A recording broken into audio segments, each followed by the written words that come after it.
સુરત શહેરની રાંદેર પોલીસે ગળફોડ ચોરીનો ગુનો ડિટેક્ટ કરીને આરોપીને ₹1,93,000ના મુદ્દામાલ સાથે રિકવર કરીને જેલ હવાલે કર્યો।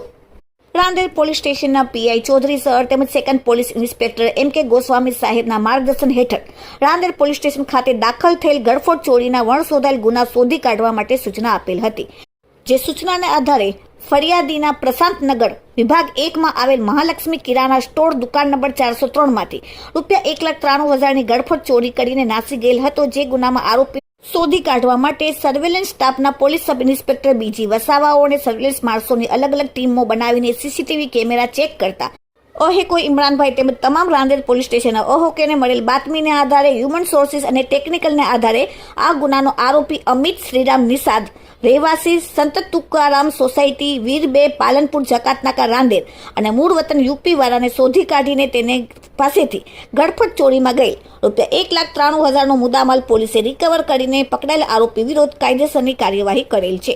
Bureau report, daily India TV, Surat.